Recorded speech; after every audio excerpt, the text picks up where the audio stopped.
da Universidade Católica de Pernambuco e também em função dos MBAs da Universidade Católica de Pernambuco, fazendo um link com os DCJ, com o DCJ, o Departamento de Ciências Jurídicas, o Centro de Ciências Jurídicas, organizando uma série de palestras, sabe, Wellington?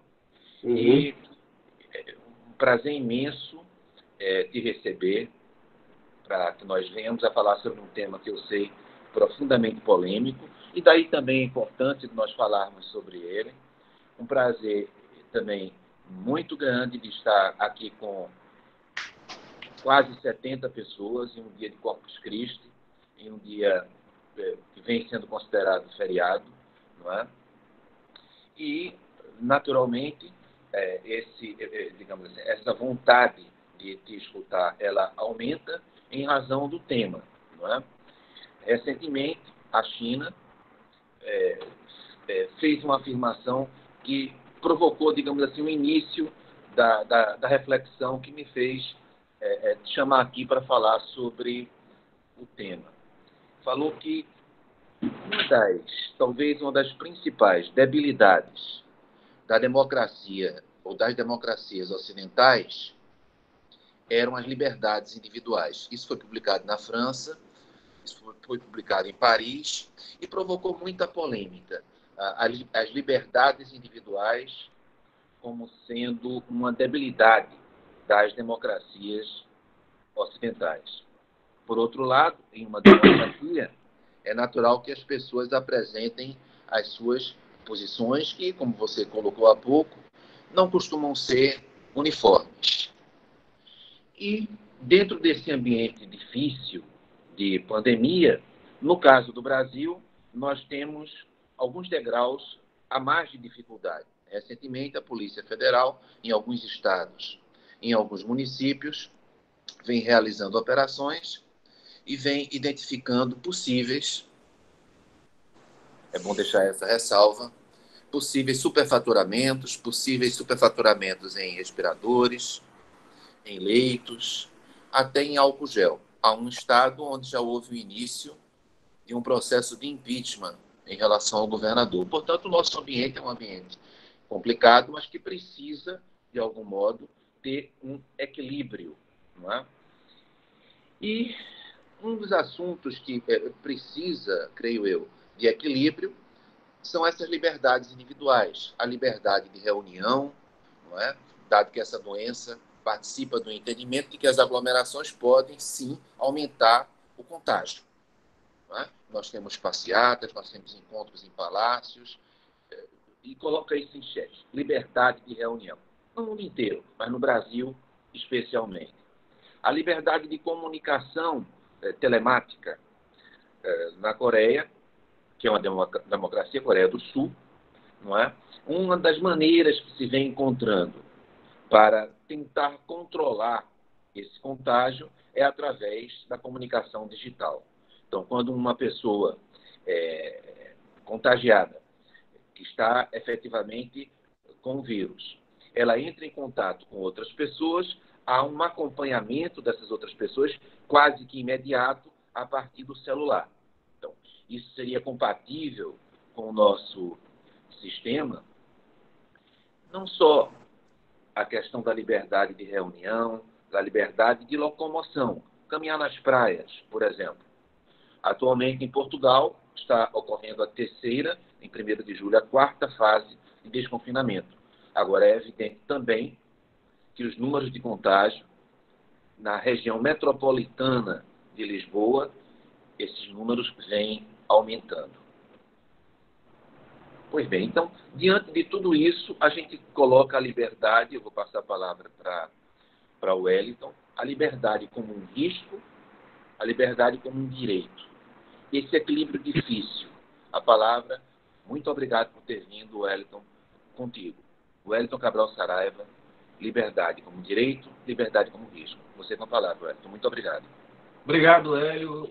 Boa noite a todos e todas que estão conosco nesta conversa de início de noite. O tema os impactos da pandemia da Covid-19 sobre os direitos fundamentais, inclusive sobre o direito à liberdade, ou sobre as formas de liberdade, esses impactos são múltiplos. Nós poderíamos passar muitas horas conversando sobre isso, porque as várias manifestações, as várias modalidades de direitos individuais, de direitos fundamentais, estão sendo afetadas em maior ou menor medida por diversos aspectos da pandemia. Nós podemos falar, você mencionou liberdade de reunião, você falou sobre liberdade de locomoção, mas, e eu sei que você não pretendeu esgotar, você estava apenas fazendo uma provocação inicial, mas nós temos impactos da pandemia sobre também a livre iniciativa, sobre o direito ao trabalho. Existem muitas pessoas hoje que estão impedidas de trabalhar por conta da pandemia. Podemos falar de impactos da pandemia sobre a liberdade de culto. Há pessoas que consideram que seu direito a professar determinada fé religiosa está sendo afetado porque não podem comparecer como desejariam aos locais de culto, né, aos templos e outros locais de culto, como terreiros de religiões de matriz africana. Podemos falar das restrições à própria liberdade de locomoção. Aqui em Pernambuco, por exemplo, e em vários locais do Brasil que adotaram um regime de confinamento mais severo, chamado lockdown, as pessoas foram impedidas de sair de casa. Mas temos reflexos também da pandemia de maneira mais sutil, como, por exemplo, reflexos dessa pandemia sobre o direito à igualdade. Eu vou falar um pouco sobre isso daqui a pouquinho. Temos reflexos da pandemia sobre o acesso à educação, né? Também de forma muito importante. Sobre o acesso à informação. Nós assistimos desde a semana passada, ou no final da semana passada, um episódio que parecia impensável, né? O Ministério da Saúde, por determinação do presidente da República, deliberou sonegar da população informações acumuladas e informações nacionais a respeito dos impactos da Covid. Parece impensável que, no meio de uma pandemia, os cidadãos e cidadãs não têm o direito de acesso a informações básicas sobre os números da Covid. Não só os cidadãos em geral, mas os pesquisadores, os gestores públicos, os especialistas em epidemiologia, viram-se todos privados de informações completas sobre isso. O portal do Ministério da Saúde sobre a Covid-19 chegou a sair do ar da sexta-feira para o sábado da semana passada, até que voltou com dados esvaziados, né? E só no início desta semana, por conta de uma decisão monocrática do Supremo Tribunal Federal, o portal foi restabelecido na sua integralidade. Tanto que isso gerou uma reação, por exemplo, dos estados, do Conselho Nacional de Secretários de Saúde, o CONAS, chegou a montar um site próprio para divulgar as informações com o detalhamento que havia antes. Então, os impactos da pandemia são múltiplos, como eu dizia. Isso gera várias discussões constitucionais, muitas delas nós nem começamos a abordar de forma adequada, muito menos de forma conclusiva. Por exemplo, uma das discussões que ainda não foi exaurida é sobre a própria constitucionalidade das medidas de restrição à liberdade de locomoção, à liberdade de trabalho, que os governadores e prefeitos determinaram. Isso é um tema interessante do ponto de vista constitucional, porque se nós procurarmos na Constituição, nós não veremos nenhum dispositivo explícito que autorize governadores de estado e prefeitos a impedir as pessoas de sair de casa. Porém, de certa forma, se construiu um consenso de que não havia, um consenso talvez até implícito, porque essa questão não foi explicitamente abordada nem discutida até onde eu tenha visto, pelo menos não de forma ampla, mas se construiu um consenso sobre uma prevalência tão evidente do direito à vida e do direito à saúde, que se entendeu que governadores e prefeitos poderiam restringir de forma muito drástica esses direitos constitucionais, como o direito à liberdade de locomoção. Mas isso não foi aceito muito pacificamente por todos os campos, todos os segmentos sociais. Eu tenho conhecimento da existência de alguns habeas corpus que foram impetrados contra governadores de estado e contra outras autoridades, contra secretários de saúde, curiosamente, para que as pessoas tivessem o direito de ir e vir franqueado, independentemente dessas medidas constitucionais, dessas medidas sanitárias. E o argumento é que a Constituição somente permitiria restrições mais drásticas à liberdade de locomoção, à liberdade de reunião, à liberdade de trabalho, durante os chamados estados constitucionais de emergência, como o estado de defesa e o estado de sítio. Porém, nenhum desses habeas corpus teve medida liminar deferida, né, porque o judiciário entendeu corretamente que, embora não houvesse uma restrição, uma possibilidade de restrição explícita no texto constitucional a esses direitos fundamentais, a orientação vigente, ou pelo menos majoritária, ou quase unânime, das autoridades sanitárias nacionais e internacionais, é de que a medida necessária era o confinamento, era o distanciamento social, com diferentes modalidades de manifestação, com diferentes graus, a depender de cada país. Mas eu não conheço, não vou dizer que, obviamente, conheço todas as constituições do mundo, porque não conheço, mas eu não acredito que em outras constituições haja previsão também de restrições tão severas como as que nós vimos nos últimos meses, por motivos sanitários.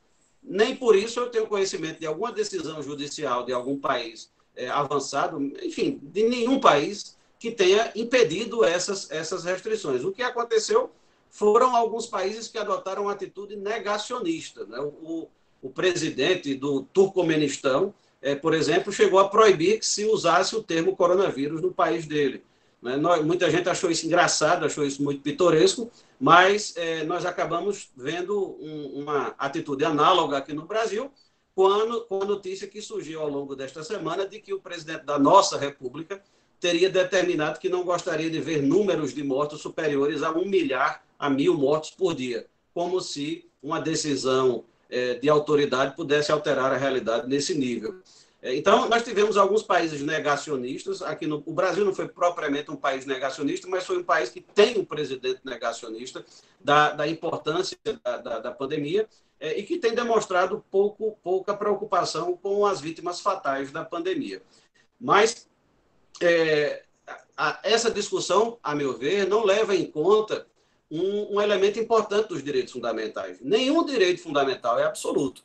Nem mesmo o direito à vida é absoluto, tanto que a Constituição brasileira permite, no artigo 5º, aplicação de pena de morte em caso de crime militar durante guerra declarada. Então, nós temos a possibilidade de pena de morte juridicamente aplicada. Eu não falo da pena de morte que é aplicada extrajudicialmente por certas organizações policiais no Brasil.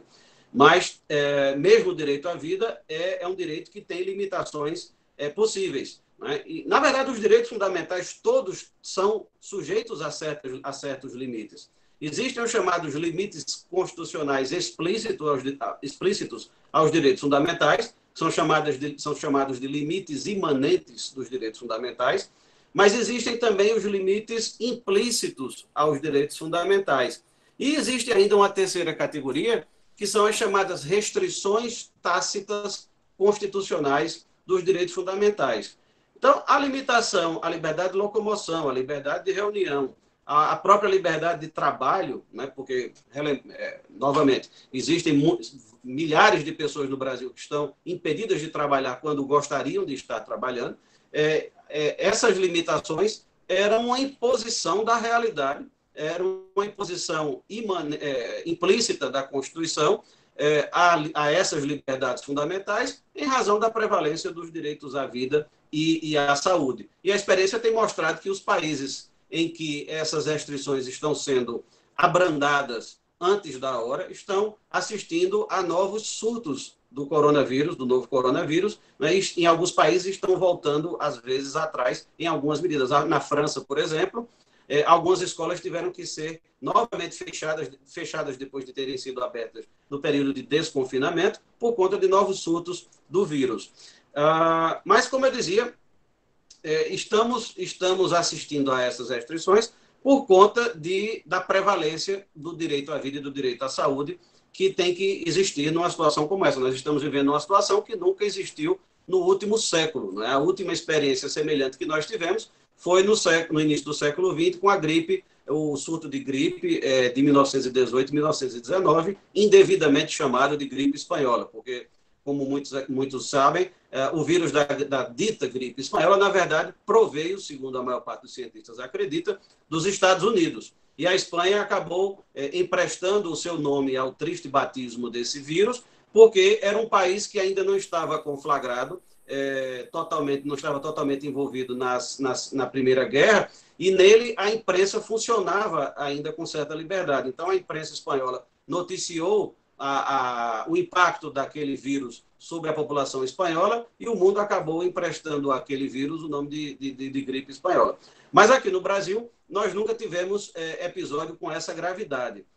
Pois bem, isso vem gerando impactos muito fortes a diversos direitos fundamentais. Um deles é o direito de acesso ao judiciário.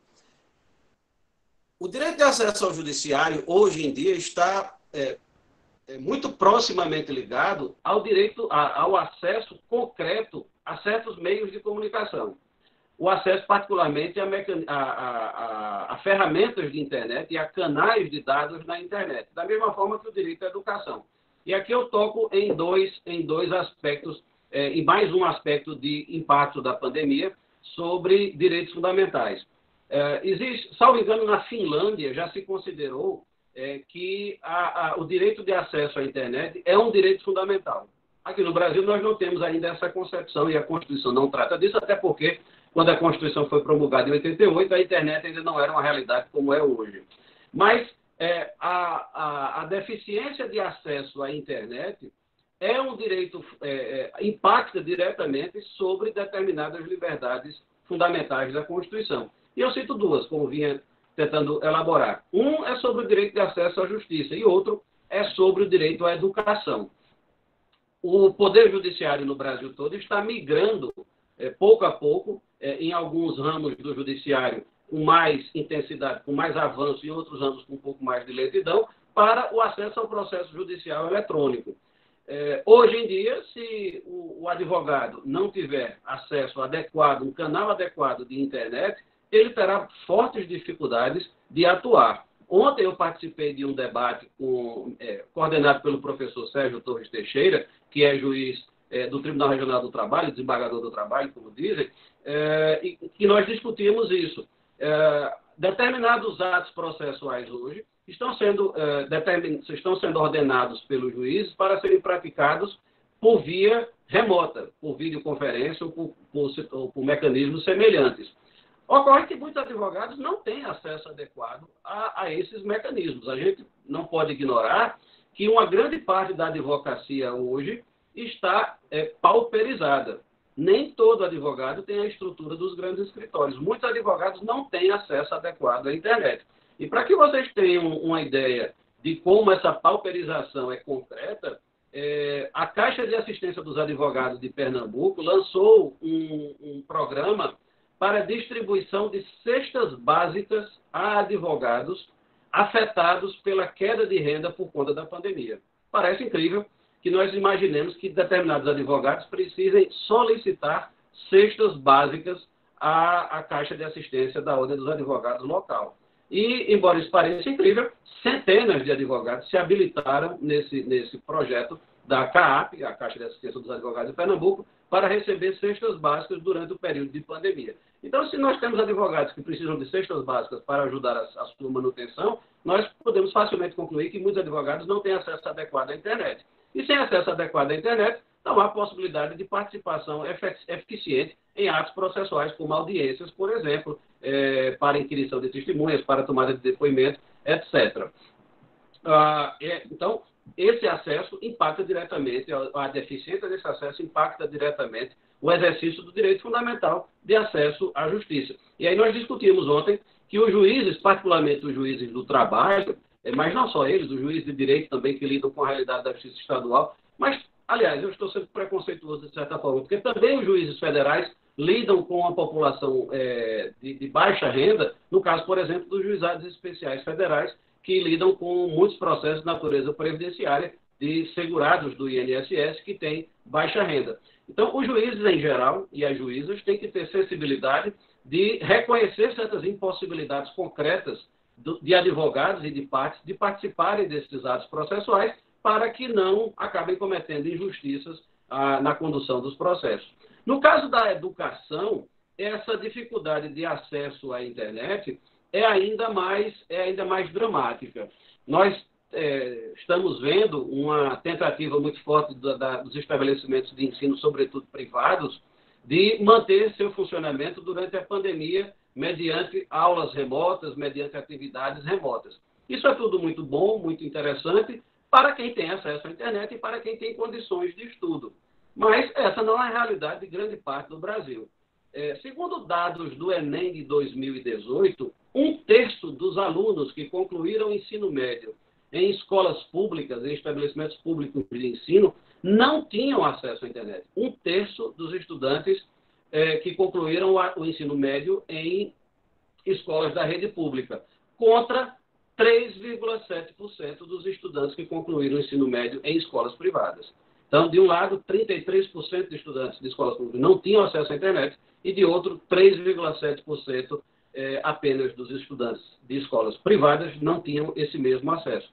Se o público do Enem 2018 fosse dividido em faixas de renda, e foi feito esse levantamento, não sou eu que estou inventando esses números, obviamente, fizeram um levantamento dos estudantes que se inscreveram no Enem 2018 por faixa de renda. Considerado esse parâmetro, os 25% dos estudantes mais pobres, desses 25% de estudantes mais pobres, 51% não tinham acesso à internet. Se nós considerarmos os 25% mais ricos, apenas 4% não tinham acesso à internet. Então, essa deficiência de acesso à internet, que ainda atinge grande parte dos nossos estudantes, é decisiva para ampliar a desigualdade real da sociedade brasileira. Então, nós não podemos falar apenas em igualdade formal, em acesso formal à educação, se do ponto de vista material, largas parcelas da nossa população de estudantes ainda não têm acesso à internet e, consequentemente, está condenada a não poder estudar no período de pandemia. Isso vai ter reflexos mais na frente no acesso desses estudantes ao ensino superior. E aí nós corremos o risco de ampliar a desigualdade que já é obscena no Brasil. Como vocês sabem, o Brasil tem a segunda maior concentração de renda do mundo. No Brasil, o 1% mais rico da população concentra 28,3% da renda total do país. Repito, o 1% mais rico da população concentra 28% de toda a riqueza produzida no Brasil. Existe um economista francês que se tornou muito conhecido nos últimos anos, chamado Thomas Piketty, que escreveu um livro importantíssimo, o Capital no século XXI, e ele mostra que as desigualdades tendem a diminuir de forma muito lenta ao longo da história da humanidade. É muito difícil, estamos falando de países capitalistas, não estamos falando de países socialistas ou comunistas, até porque as experiências socialistas e comunistas atingiram poucos países. Nos países capitalistas, mesmo neles em que teoricamente existe mobilidade socioeconômica, as mudanças de composição da renda são muito lentas e são muito difíceis. Prevalece a transmissão de riqueza por herança, ou seja, quem é rico tende a continuar rico e quem é pobre tende a continuar pobre, embora, claro, haja exceções. Tanto que Piketty chegou com uma das conclusões de seu estudo foi de que apenas grandes choques socioeconômicos causam mudanças mais radicais na sociedade. Choques como guerras e revoluções. Nós estamos hoje passando por um outro grande choque mundial na economia, causado pela pandemia. Mas eu tenho sinceras dúvidas sobre se nesse choque, ou se como resultado desse choque, nós teremos um rearranjo da desigualdade, ou pelo menos uma diminuição da desigualdade. Infelizmente, eu não acredito nisso. O Banco Mundial estimou que, por conta da pandemia, em 2020, existe um impacto estimado de queda do PIB mundial de 5% do PIB do mundo. Né? 5% será 5,2%, para ser mais exato, deverá ser a queda aproximada do PIB mundial. Na eurozona, nos países da zona do euro, esse impacto deve ser de 7,7% de queda do PIB, e no Brasil se estima que a queda do PIB em 2020 será de 8%. Isso, obviamente, vai causar queda da riqueza das pessoas, queda da renda das pessoas. E tudo indica que, como sempre, nós veremos as pessoas de menor renda como as pessoas mais atingidas. As pessoas com situação laboral e econômica mais precária estão sendo exatamente mais atingidas. Nos Estados Unidos, já fizeram um levantamento mostrando que durante as 11 semanas, a partir do dia 18 de março, quando as medidas de confinamento se tornaram mais severas, durante 11 semanas, a partir de 18 de março, a riqueza dos mais ricos aumentou nada menos do que 565 bilhões de dólares. Então, os mais ricos dos Estados Unidos aumentaram a sua riqueza durante essas 11 semanas, a partir de 18 de março de 2020, em 565 bilhões de dólares. Isso dá alguns trilhões de reais, como nós podemos imaginar. Ao mesmo tempo em que 42 milhões e 600 mil trabalhadores pediram seguro-desemprego. Então, o número de pedidos de seguro-desemprego nos Estados Unidos é o maior da história, superando até os desempregados da crise de 1929. Então, embora muitos de nós estejamos, talvez de forma romântica e idealista, imaginando que teremos um mundo mais justo, que teremos um mundo mais belo após o final da pandemia, do ponto de vista socioeconômico, eu receio que a realidade seja oposta, que nós tenhamos ainda mais desigualdade e ainda mais concentração de renda. Isso vai ter impactos também, isso poderá acontecer também aqui no Brasil, porque com a queda do PIB nacional e com a consequente queda da arrecadação dos estados, dos municípios e da União, nós precisaremos ter um novo arranjo fiscal e orçamentário ao final dessa pandemia. Eu vou voltar a isso daqui a pouquinho para tentar tecer algumas considerações. Quanto tempo eu ainda tenho, Hélio? Olha, Wellington, fique à vontade. Agora, em princípio, a gente iria fazer em torno de uns 25, 30 minutos, não é? Acho que se você mais de 5 minutos, pode continuar falando, que depois... Mas isso é uma coisa que, como todos já sabem, quem participa conosco, não é algo fixo. Depois eu vou fazer algumas provocações a você, tá bom? Mas fique livre, por favor. Obrigado. Pois bem, falando ainda sobre esses impactos esses impactos econômicos da pandemia, um outro campo em que nós poderemos ver essa tendência de maior concentração de recursos é no campo econômico das empresas. Já tem surgido estudos mostrando uma tendência, ainda não se sabe se ela se solidificará, mas uma tendência de maior concentração também no campo empresarial. Ou seja, nós poderemos ver uma mortandade generalizada de pequenos negócios, né? E, por outro lado, um aumento das grandes empresas, inclusive e talvez principalmente na área de informática. As empresas digitais muitas delas estão crescendo muito nesse período. As empresas de comércio eletrônico, por exemplo, as grandes empresas, estão crescendo muito porque muita gente deixou de poder comprar nas ruas, deixou de poder comprar nas lojas físicas e passou a comprar pela internet por limitações próprias da pandemia. E isso poderá solidificar uma tendência de que esse consumo migre para o comércio eletrônico em detrimento do comércio de rua e dos pequenos negócios. O que é uma péssima, o que seria, se vier a se concretizar, o que será, portanto, uma péssima notícia para a economia nacional. Né? Para a economia nacional de todo o mundo, na verdade.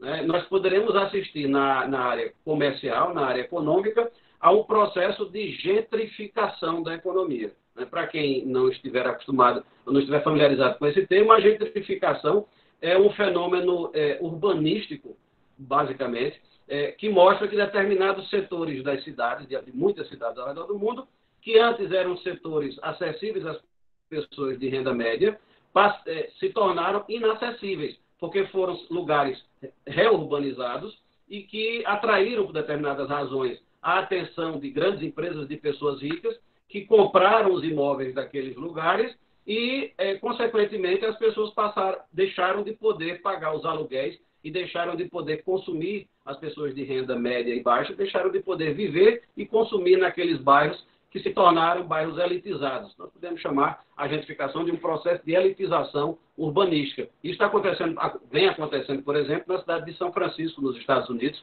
em que os aluguéis, em várias cidades da Califórnia, e particularmente em São Francisco, em que, por conta da instalação das empresas de internet, das empresas eletrônicas, aluguéis e comércios de rua se tornaram muito caros para os antigos ocupantes. Nós podemos ver algo semelhante, talvez, trazendo esse raciocínio para a nossa realidade, nós poderíamos ver algo semelhante no comércio brasileiro. Então, muitos pequenos negócios poderão quebrar, porque os seus proprietários, os seus empreendedores, não terão condição de aguentar muitos meses sem funcionamento, enquanto os grandes negócios acabarão absorvendo, poderão vir a absorver o público desses pequenos negócios. E isso será péssimo para a sociedade brasileira, como será péssimo para a economia mundial. Por várias razões, eu citaria duas. Primeiro, porque os pequenos negócios são os maiores empregadores do Brasil, né? Então, a quebra das pequenas empresas será muito ruim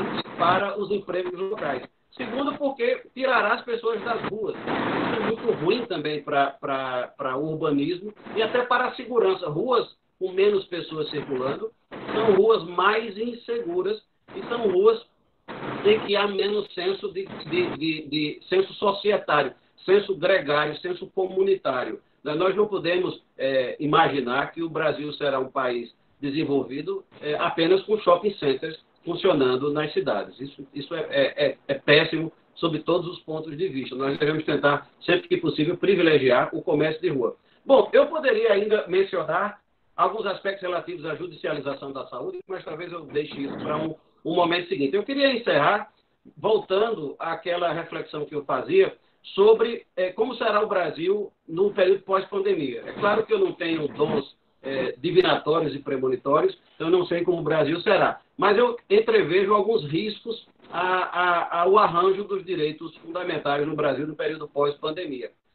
Hannah Arendt, como muitos sabem, conceituou a cidadania como o direito a ter direitos.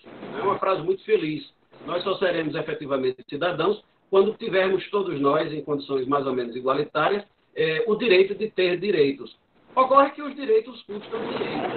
Os direitos constitucionais de primeira geração ou primeira dimensão, que são liberdades essencialmente negativas, liberdades que buscam obstar a ação estatal, são menos demandantes, são menos exigentes de atuações positivas do Estado. Pelo contrário, exigem, em geral, atuações negativas do Estado, que o Estado respeite o direito individual. Mas os direitos fundamentais de segunda e terceira gerações, ou dimensões, como alguns preferem, exigem ações estatais positivas, que, por sua vez, exigem dinheiro, exigem recursos. E com a queda dos orçamentos, com a queda da arrecadação pública nesse período agora, que nós não saberemos por quanto tempo subsistirá, por quanto tempo perdurará, nós provavelmente seremos obrigados a ter um novo arranjo fiscal e orçamentário no Brasil, pouco depois do período pós-pandemia. Que nós já vimos numa situação de crise fiscal muito severa, como todos sabemos, e essa crise será agravada pela pandemia. E tem que ser agravada mesmo, porque é uma das missões fundamentais do governo federal assistir a população, né? Ajudar a população, tanto pessoas físicas quanto pequenos negócios, e até mesmo alguns grandes negócios, a sobreviver numa situação anômala como a de uma pandemia de escala tão grave como essa que nós vivemos hoje. Mas isso gerará certos arranjos e há uma grande possibilidade de que recursos destinados à educação, à saúde pública, à segurança pública, sejam drenados, sejam cortados por conta do agravamento dessa crise fiscal. E isso terá impacto direto sobre o bem-estar das pessoas, sobre a vida das pessoas. Nós hoje estamos vendo, por exemplo, os profissionais e as estruturas do SUS, o Sistema Único de Saúde, como o grande repositório, como o grande exército, digamos assim, de pessoas que estão nos salvando nessa pandemia, apesar de todas as dificuldades que o SUS enfrenta. O SUS é um dos grandes patrimônios civilizatórios do Brasil, muita gente não sabe, não se dá conta disso. O SUS é o programa de saúde pública gratuita mais amplo do planeta Terra. Nenhum país tem um programa de saúde pública gratuita de atendimento universal como o SUS é. Mas ele padece de subfinanciamento crônico. Desde a Constituição de 88, o SUS jamais recebeu as verbas orçamentárias que deveria receber.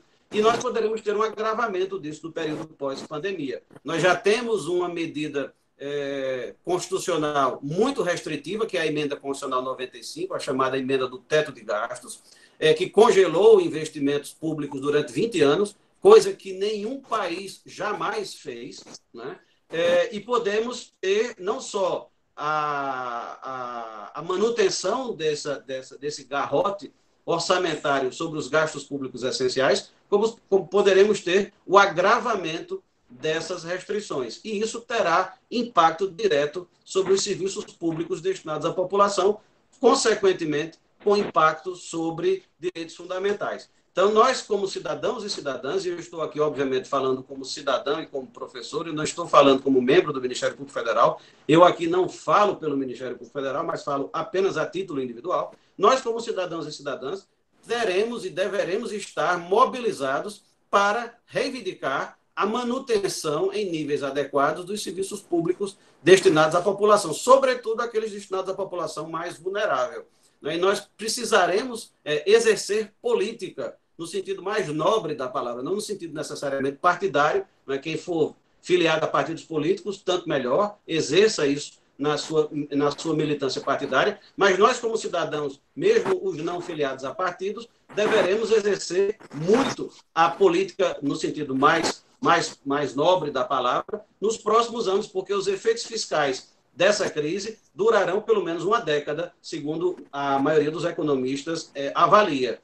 E nós precisaremos estar mobilizados, pressionando os nossos representantes parlamentares em todas as esferas da federação, para não permitir que esses direitos fundamentais sejam tolhidos por conta de manobras fiscais, por conta de restrições fiscais e orçamentárias indevidas. Temos um grande espaço de arrecadação para que os direitos, os serviços públicos essenciais não sejam tão afetados. Muita gente não se dá conta que o sistema tributário nacional é um dos campos mais determinantes da fruição de direitos fundamentais, porque os direitos custam dinheiro. E o sistema tributário é um reflexo direto das concepções de uma determinada nação sobre princípios como o da igualdade. E o sistema tributário brasileiro é profundamente injusto. O professor Hélio Oren conhece muito mais desse campo do que eu, talvez ele possa concordar comigo. Mas o sistema tributário brasileiro é profundamente injusto porque é profundamente regressivo e não tributa adequadamente a renda. Tanto é que nós temos diversas lacunas tributárias muito eloquentes, como, por exemplo, a não tributação de embarcações e aeronaves de luxo. Onde qualquer um de vocês que tem um carro simples ou uma motocicleta simples paga IPVA.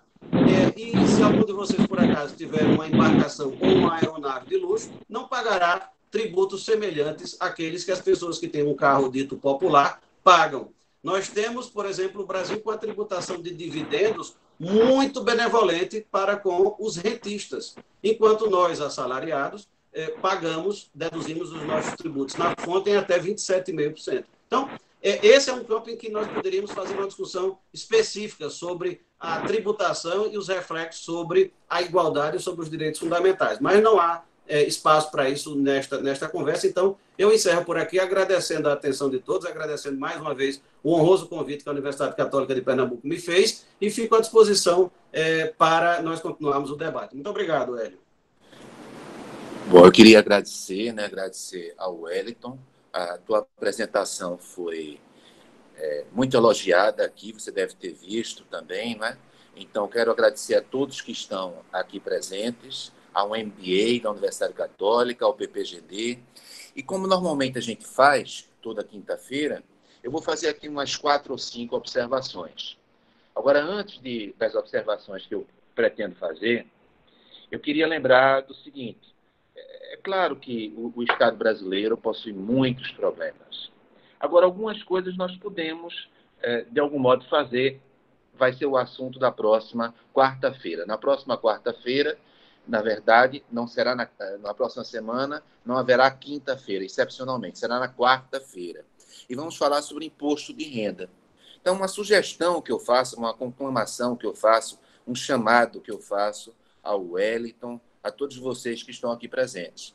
Nesse ano, o governo federal, pela primeira vez, permitiu que um determinado percentual do imposto de renda que você tem a pagar, ou a receber, pode ser aplicado nos idosos. Então, essa pandemia, ela vem atacando vários setores, mas um dos setores mais atingidos são os idosos. Então, aquele que efetivamente quiser colaborar com os idosos pode pegar um percentual do imposto de renda e aplicar em uma instituição reconhecida que trabalhe com idosos. Antes era apenas para crianças. A partir desse ano, o governo federal estendeu, ao meu ver, de maneira adequada para os idosos. Então, quer colaborar com os idosos? Mas você pode dizer, mas como é que se faz isso? Na próxima semana, quarta-feira, estamos trazendo auditores da Receita Federal, exatamente para tratar do imposto de renda e explicar para e passo. É fácil, é bem simples como se faz isso. Se pode dizer, olha, mas eu já paguei o imposto de renda.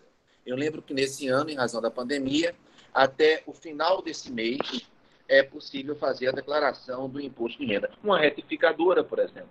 Então, você pode sim, acaso queira, colaborar diretamente com os idosos através do imposto de renda. É uma novidade que se fez nesse ano. Então, não é apenas falar, o grupo de pesquisa, política e tributação tem essa preocupação, tem esse compromisso. Vamos tentar utilizar parte do imposto de renda diretamente para os idosos.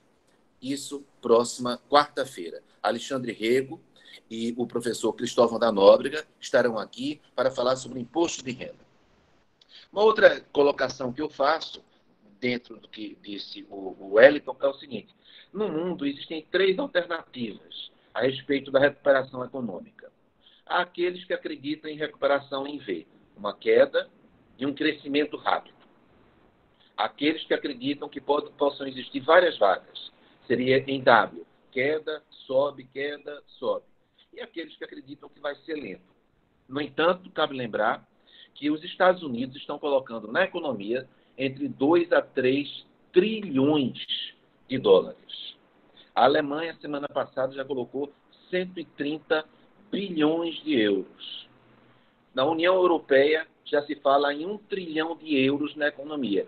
Isso pode gerar uma situação estranhíssima. Repetindo, os Estados Unidos, entre 2 e 3 não cedem. 2 e 3 é muito dinheiro. Trilhões de dólares, que já provocou efeito na Bolsa, que é muito dólar colocado no mercado.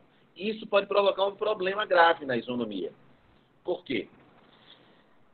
Você pode ter uma economia com desemprego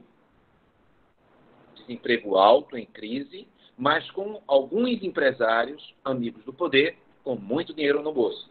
Então, note que é fundamental acompanhar para onde vai este dinheiro. Na Europa, nos Estados Unidos e também no Brasil. E isso me leva a uma segunda colocação. É evidente que os números precisam ser o mais possível transparentes.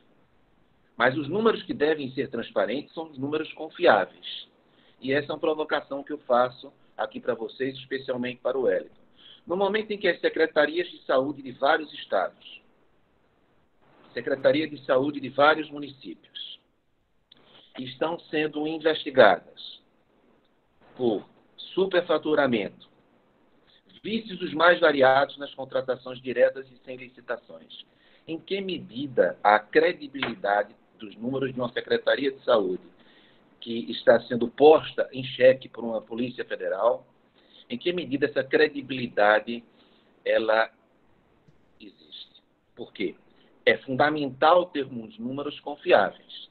Não faz sentido ter hospital de campanha, hospital para atender as pessoas que estão doentes, apenas quando a crise já passar. Então, é muito importante termos os números de óbitos, não apenas, note bem, os números dos registros dos óbitos, porque há uma diferença entre registrar o óbito hoje e o óbito ocorrer hoje. É fundamental sabermos os óbitos que estão ocorrendo hoje para termos uma certa confiabilidade no sentido de que os hospitais que estão sendo construídos não vão surgir quando não há mais doente. Então, esse é um ponto que eu te coloco. Um outro ponto que eu também te coloco e coloco para vocês é o seguinte: Espanha. Na Espanha, nós estamos vendo que Espanha é um país atomizado, com várias regiões que não tem esse apego ao poder central, até se fala em secessão. A Espanha vem sofrendo uma crítica muito significativa. Ou seja, os presidentes das autarquias regionais, das autonomias regionais, dizem que estão encaminhando para o poder central, o PSOE, Partido Socialista Espanhol, dados. E esses dados não estão sendo efetivamente divulgados. Então, note, como é difícil trabalhar dentro de uma pandemia como essa, com essa dualidade, poder central, poderes regionais.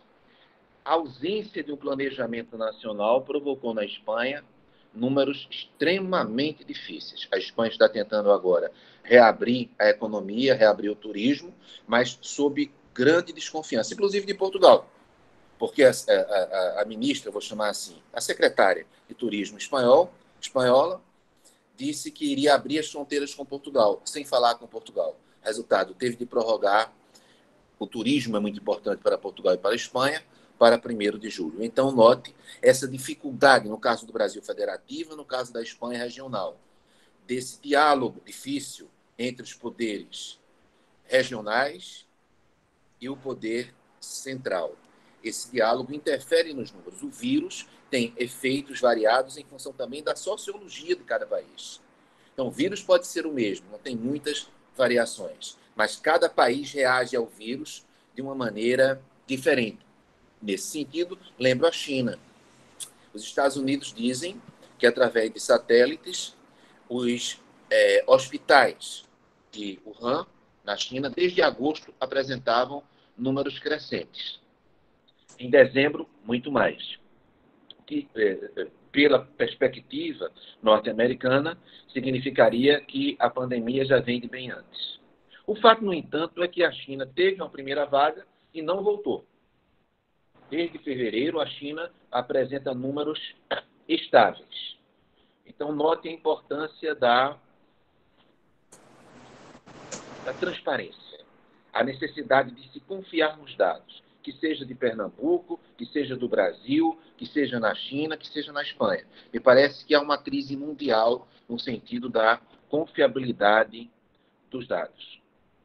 Com relação à educação, que o Wellington falou há pouco, eu vejo que na Europa está havendo, por parte dos professores, uma grande discussão. Eles dizem, olha, eu estou dando teleaula, mas eu que estou comprando o meu computador, eu que estou pagando a minha internet. Então, estou tendo um prejuízo em relação a isso. E alguns professores podem não ter, também os alunos têm dificuldades, mas também os professores podem não ter essa facilidade de, não apenas técnica em relação às teleaulas, mas para comprar um computador que permita uma teleaula ou ter uma internet que permita a teleaula.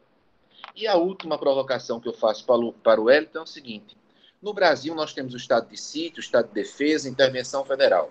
Em Portugal, nós tivemos o estado de emergência. Atualmente, o estado de calamidade pública. Pois bem, essa é uma colocação que eu te faço. Em Portugal, o estado de calamidade pública não previa essas medidas. No caso do Brasil, haveria a necessidade de a União decretar estado de defesa, estado de sítio, ou do jeito que está, em função do direito à saúde, do direito à educação, isso tornaria desnecessária essas decretações de estado de sítio e de estado de emergência. Então, note que o tema é um tema que realmente permite várias indagações, sobretudo em um país como o Brasil, um país assimétrico, bastante assimétrico, mas onde ainda há um nível de corrupção que não vem sendo discutido fora do Brasil. Note bem, isso não está sendo discutido nesse montante em Portugal, na França, na Alemanha, nos Estados Unidos. Mas no Brasil, essa questão vem se tornando essencial. Quer dizer, no momento de crise econômica, crise financeira, se fala em desvios de dinheiro público. Pois bem, eu queria que o Wellington fizesse uma formatação a respeito desses pontos, dos pontos que efetivamente ele considerar deva fazer. Bem, obrigado, Hélio. Eu vou começar pelo final. Como eu mencionei no início da nossa conversa, não há uma previsão constitucional explícita para as medidas de restrição da liberdade de locomoção, da liberdade de trabalho, que foram decretadas no Brasil. Porém, me parece ter se formado uma espécie de consenso tácito acerca ou em torno da necessidade dessas medidas por conta da orientação das autoridades sanitárias internacionais, da Organização Mundial de Saúde, mas também dos pesquisadores autônomos e dos pesquisadores de universidades, dos epidemiologistas e dos virologistas, dos sanitaristas de todo mundo. Então, houve praticamente uma unanimidade, claro que sempre aqui e acolá houve vozes divergentes, mas houve uma quase unanimidade em torno da necessidade do distanciamento social e, em certos casos, do confinamento para a proteção das pessoas. Você mencionou, a certa altura, a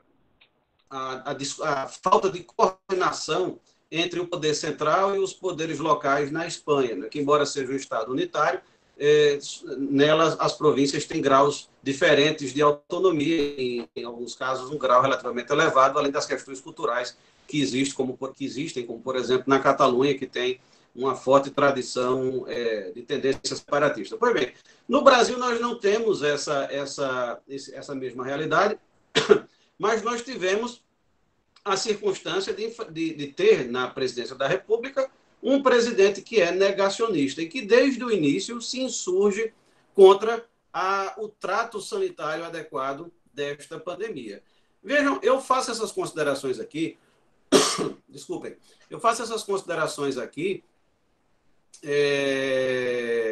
não do ponto de vista ideológico. Eu disse em algum momento que a Espanha era uma república. Na verdade, a Espanha é um reino. Agradeço a lembrança de um dos ouvintes aqui. Eu faço essas considerações não levando em conta a ideologia ou a preferência partidária, mas o fato é que nós temos um presidente que, desde o início da pandemia, tem se insurgido contra a adoção das medidas sanitárias recomendadas pelas autoridades. Né? No início, ele era francamente negacionista, disse que a Covid-19 era só uma gripezinha, depois chegou a dizer que era uma invenção da imprensa, e depois passou a desprezar até mesmo os mortos. Né? Houve aquelas famosas frases do "e daí", salvo engano, quando o Brasil completou 15 mil mortos.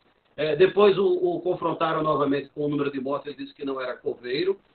Recentemente, ontem, uma cidadã o confrontou na porta do Palácio da Alvorada.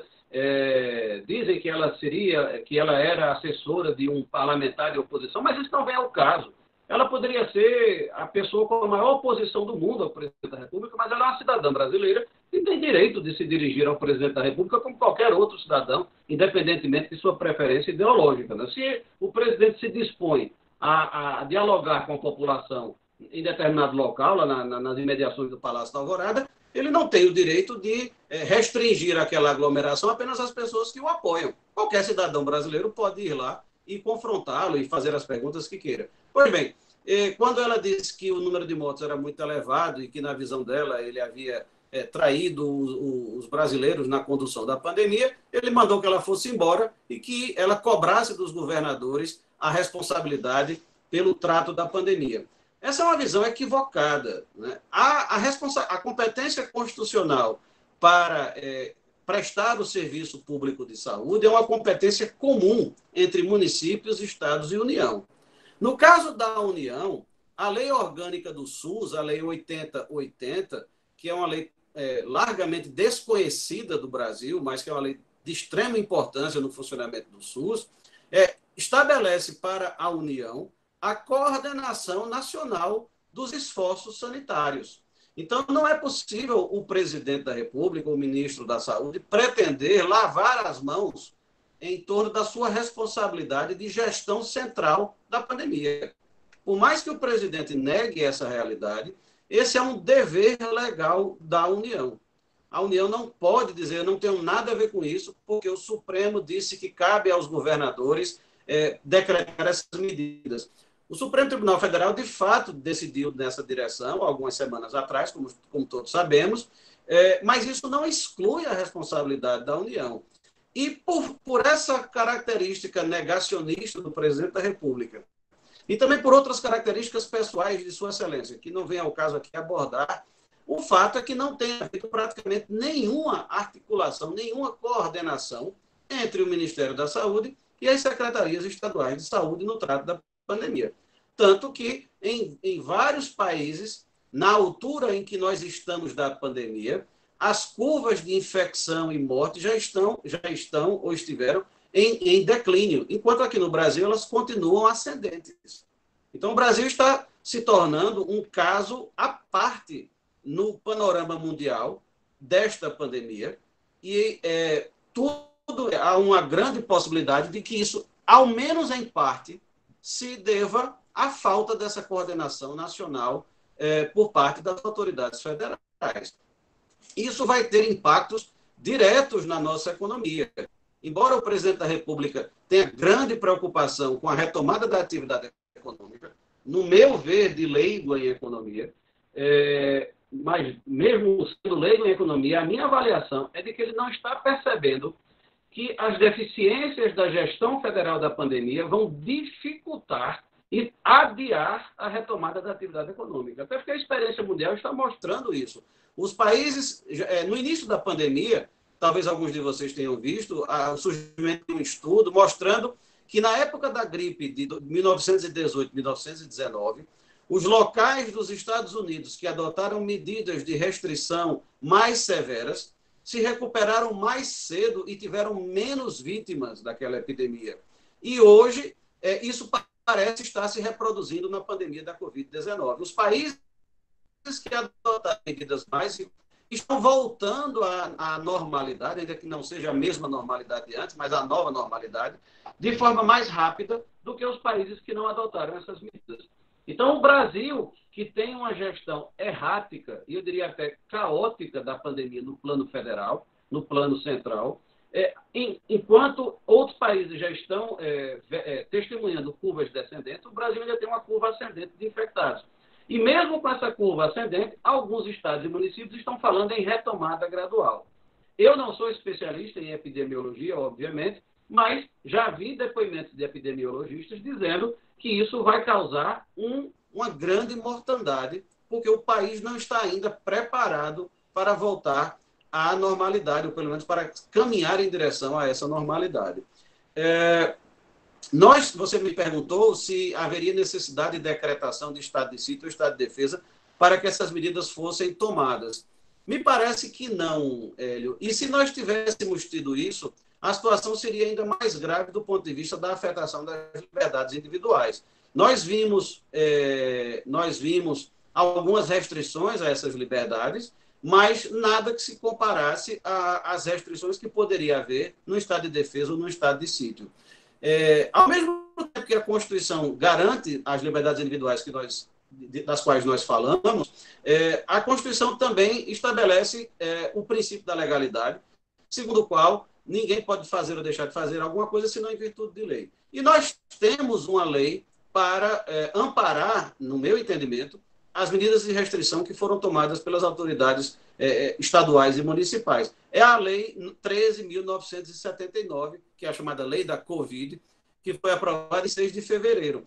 Essa lei já permite certas restrições à liberdade individual e me parece, como eu já disse mais de uma vez nesta conversa, que as restrições que foram impostas eram as restrições necessárias e que decorreram da prevalência constitucional do direito à vida e à saúde. Então, não vejo necessidade de uma emenda constitucional ou de decretação de estado de defesa e de estado de sítio para essa finalidade. Um outro ponto que você mencionou, extremamente importante, foi o do acesso à informação e da transparência. A Constituição prevê expressamente o acesso à informação também como uma liberdade, como um direito fundamental dos cidadãos.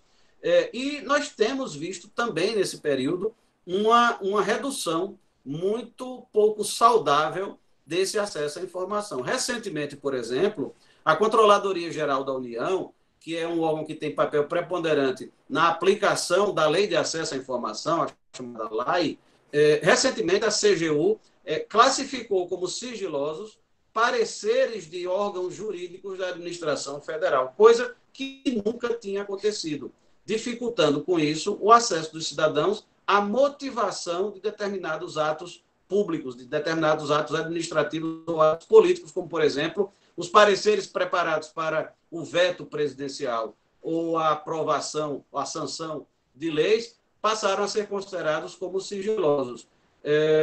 E aqui no Brasil, na sexta-feira passada, em que nós assistimos à saída do ar do portal do Ministério da Saúde sobre a Covid-19, nós também vimos a desativação do portal da transparência da administração federal. Na sexta passada, eu fiquei chocado quando vi uma notícia sobre isso no Twitter. Eu sou um usuário frequente do Twitter. Se alguém desejar me acompanhar, discutir lá, o meu perfil é @wsarai, sem o VA do Saraiva, wsarai.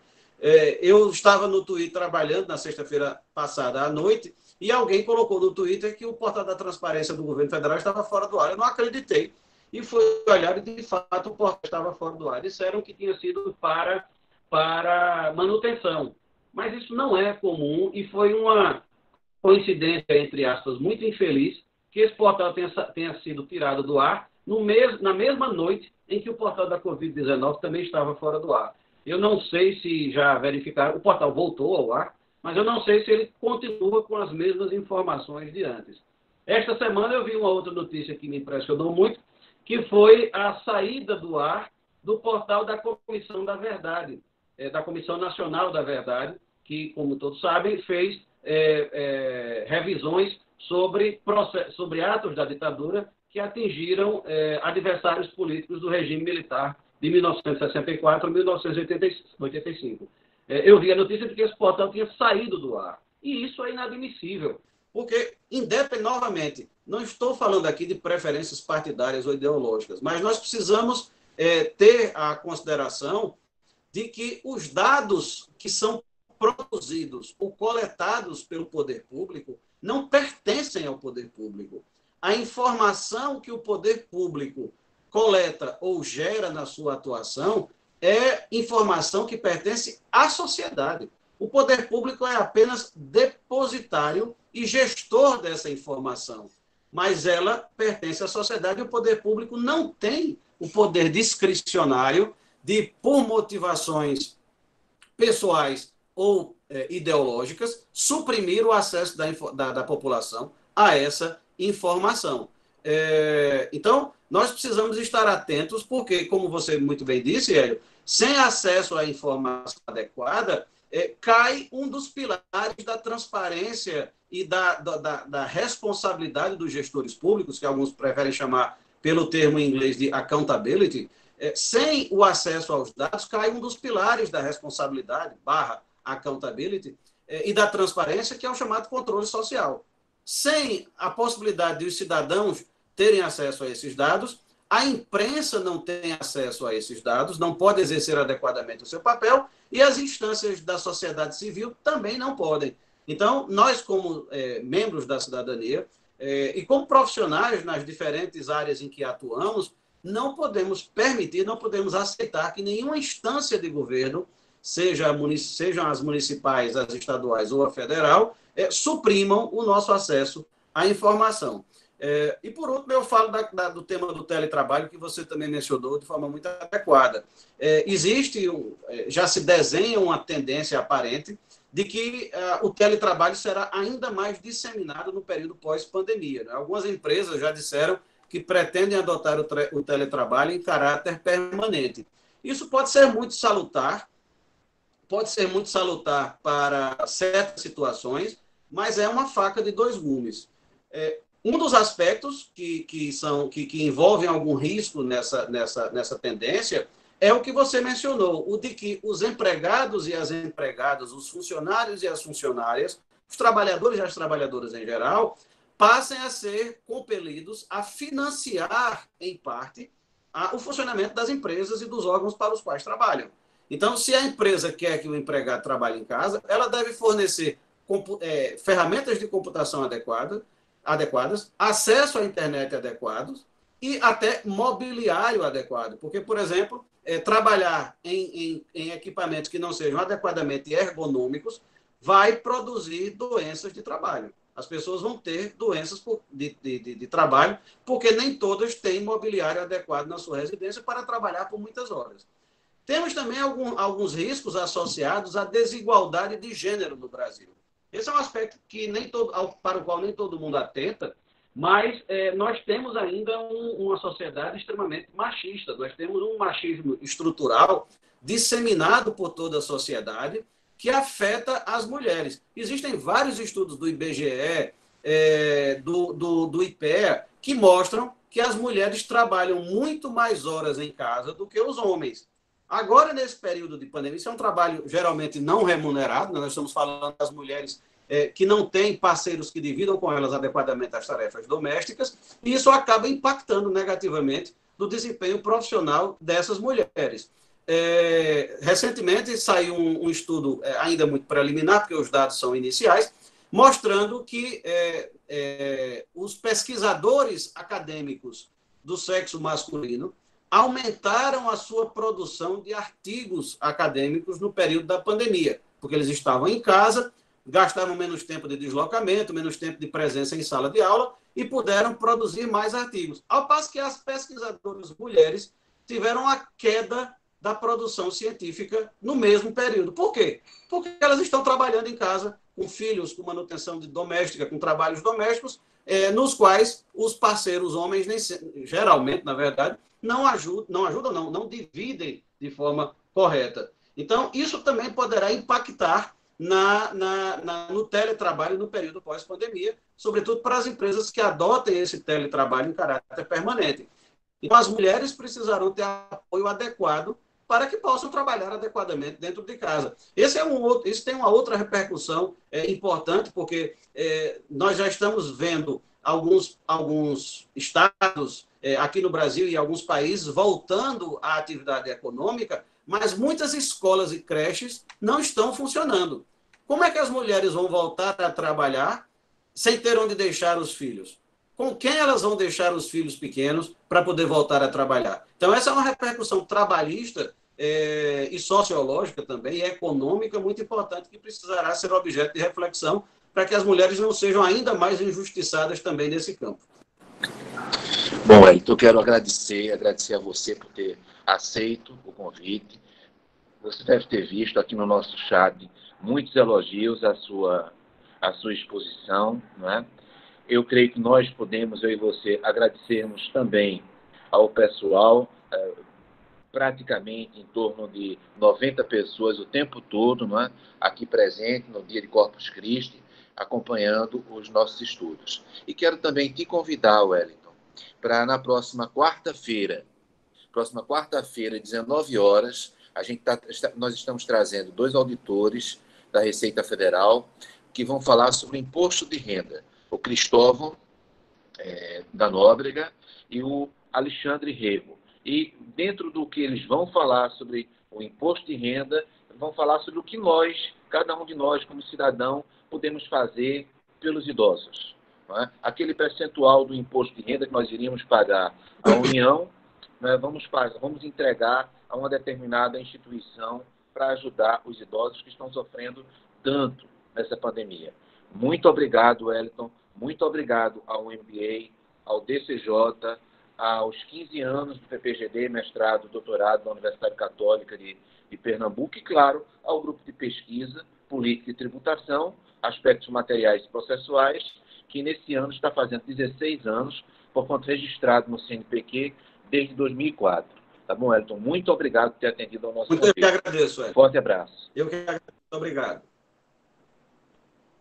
Até mais, gente. Muito obrigado.